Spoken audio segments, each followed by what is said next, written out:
Hari Om. Today we'll see the concept libraries in Python. Today we'll learn what is a library, module, standard library functions, and in the last we'll see how to create a library. A library is a collection of modules that together cater to specific type of needs. And Python module is a .py file containing variables, functions, constants, statements related to a particular task. Let us see an example to understand the concept module. This is a Python program or module. The module name is stem conversion.py. The triple quoted string represent docstring, and here we have two functions, namely 2 centigrade, 2 Fahrenheit, and here we have two constants. So triple quoted string represents docstring. Here we have three triple quoted strings. The docstrings or triple quoted strings in a Python module or program which are displayed as document when help command is issued. Let us try this with help of an program. Now let's import the module.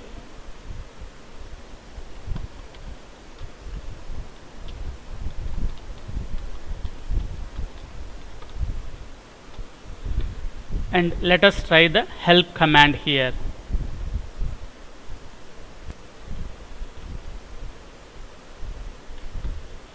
Here you can able to see the elements of module. This is the name of the module, and this is called docstrings, and here we have two functions. This is constant value and this is the location of that particular module. This represents docstrings. Here we have three docstrings.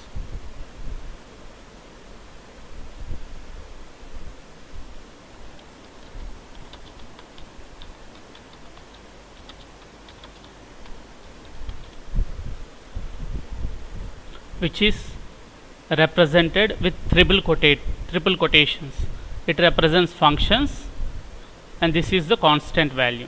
So help is used to read the documentation of any particular module. Here module being imported.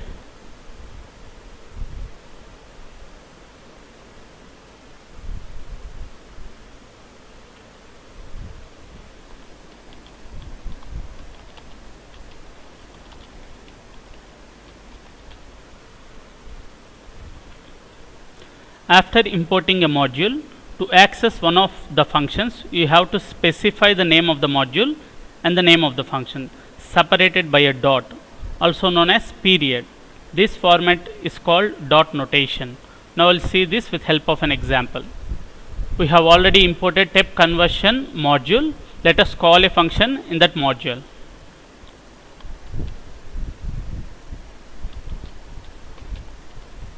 Step conversion dot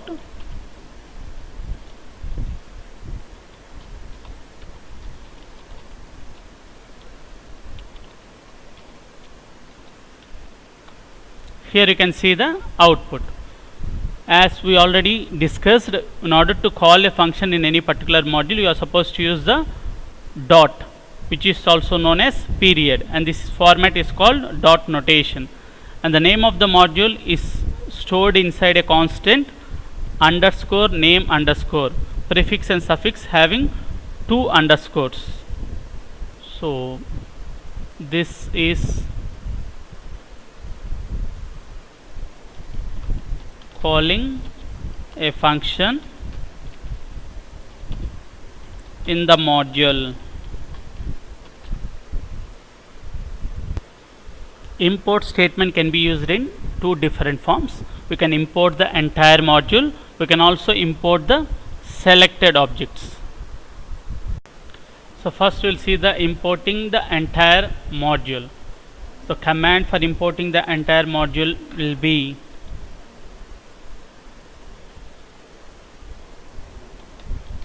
import module name. The import statement internally executes the code of module file and then makes it available to your program.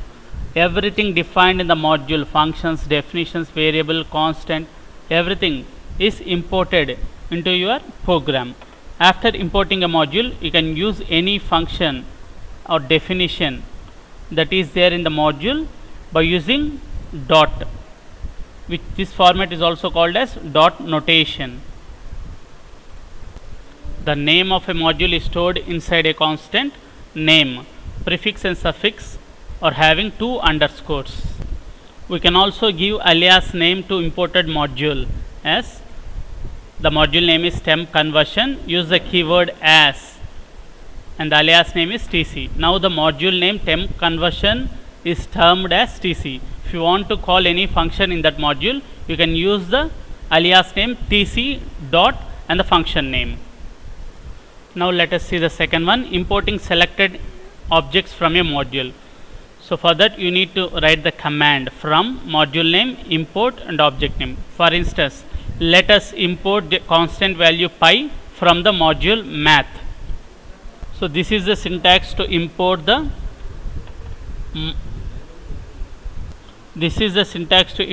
constant pi from module math. Now it can be used with the constant name, no need to mention the module name.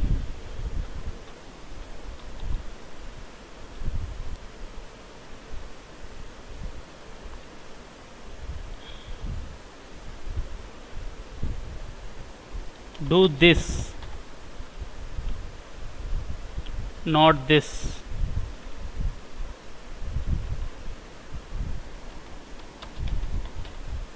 So if you are importing from keyword, you are supposed to use this, not this. No need to mention the module name, namespace. Before learning this concept, let us analyze a real-time example. Let us consider the students from 3 different places have come to attend a seminar. So students from Kerala, Delhi, Hyderabad. So 3 students from 3 different locations have come to attend a seminar, and they are at different locations, different venues. If you want to address the students who have come from Kerala, you can go to the respective venue. And if you want to address the students who have come from Delhi, you can go and address in the respective venue. And same thing can be done for the Hyderabad students. Now assume all the students were assembled in one place, and a student named Vijay is there in Kerala batch, Delhi batch, and also in Hyderabad batch. Now all the students are combined in one single place, and if you want to address Vijay, now the students gets confused which Vijay. To avoid this dispute, you can call Vijay as Kerala's Vijay, and if he is from Delhi, you can call him as Delhi's Vijay, and if he is from Hyderabad, you can call him as Hyderabad's Vijay. So same thing can be implemented in Python. Here a namespace is generally a space that holds a bunch of names.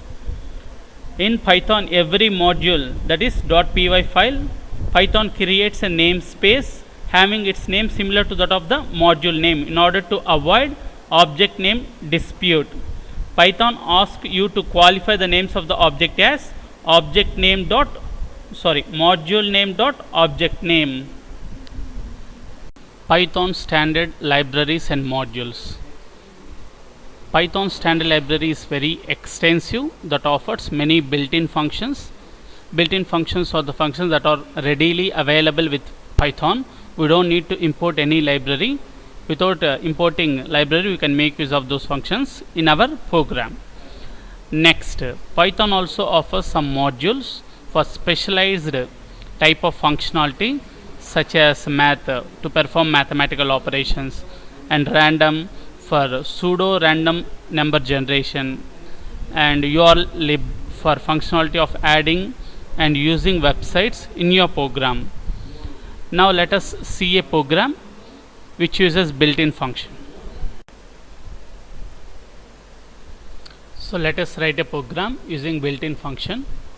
So here this program converts integer value to octal equivalent number and hexal equivalent number.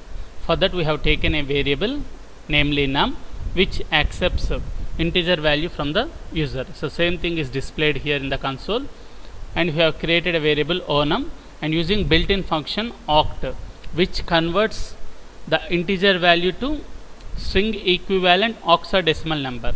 And here the built-in function hex converts integer value to string equivalent hexadecimal number. So same thing is printed here. Remember, oct hex built-in function doesn't return a number, they return string representation of respective numbers. For that, here we have written two print functions which displays the data type of the data stored in the variable onum and hnum. Here you can see the output. Now we'll run this program and see the output. Let the input be 17. Here you can see the octal equivalent number and hexadecimal number, and here you can refer the data type of the variables onum and hnum. Both represent string. So here we need to note that oct and hex functions doesn't return a number, they return string representation of converted number. We can also use binary built-in function in the similar way. Let us use string based built-in function join, split and replace.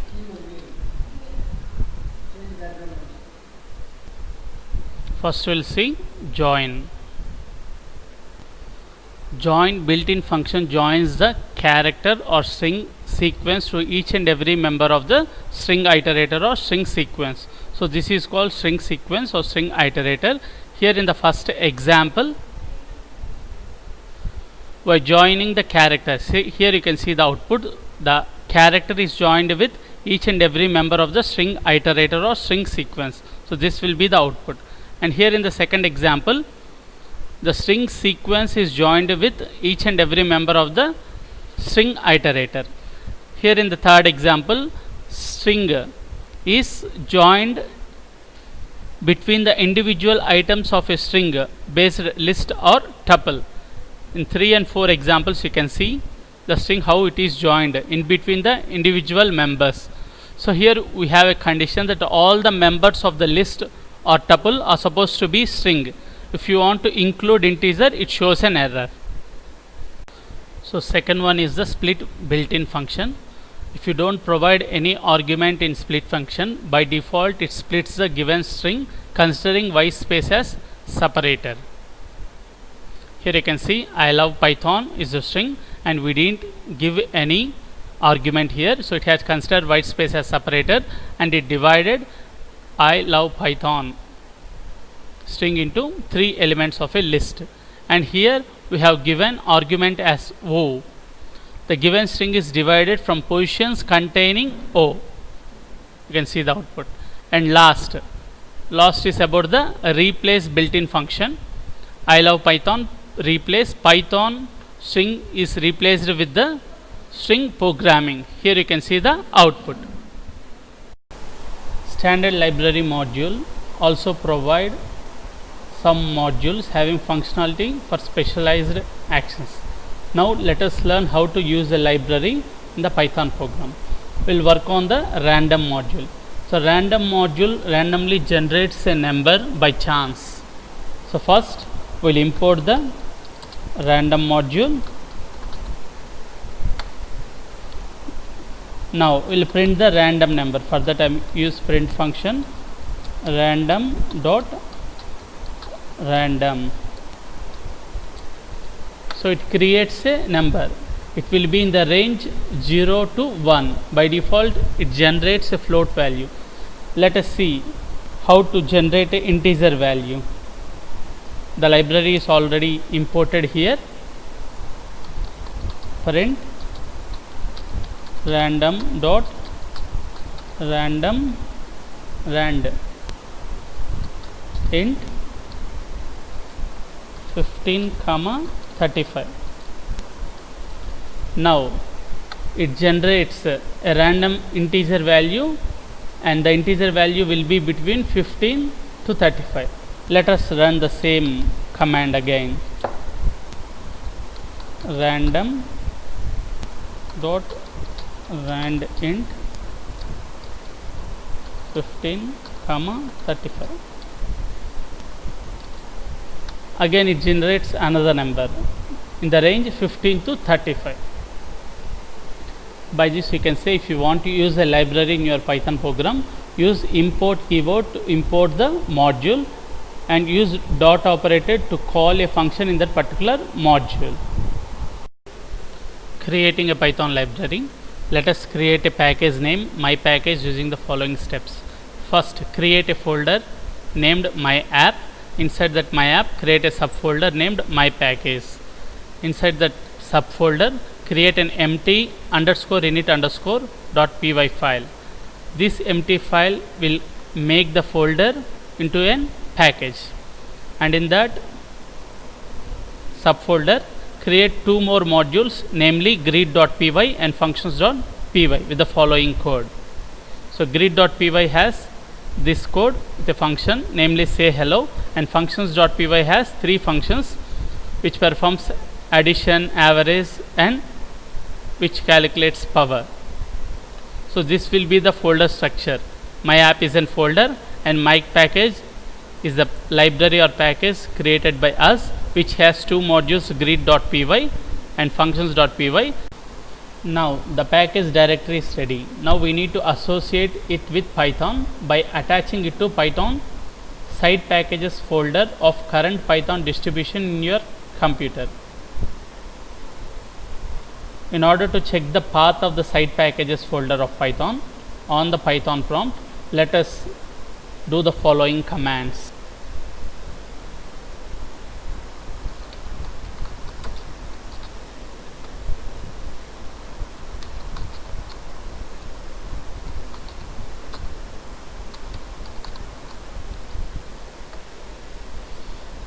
So this is the path of the side packages folder.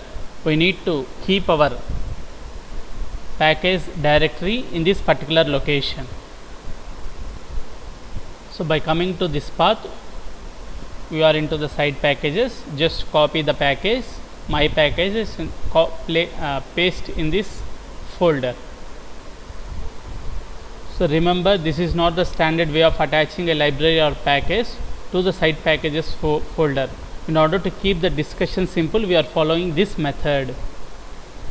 Now this package becomes a Python library, and we can import this library into our program using the keyword import. So let us import the library using the keyword import. Import my package dot greet. Now my package dot greet dot say hello is the function name inside the module greet. Let this be gvk cv. Now you can able to see the output as hello gvk cv. In the module say hello, we have used a print function which prints hello and a variable name. So this string is passed through that variable, and same thing gets printed here. Let us call another module in the package, my package.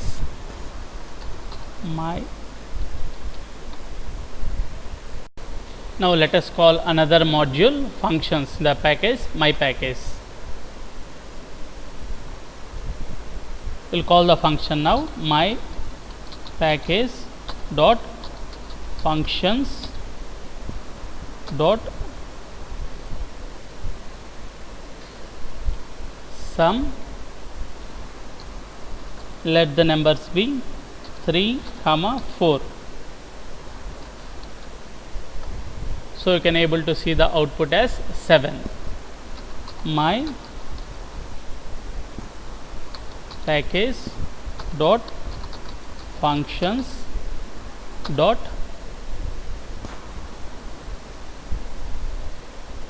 average.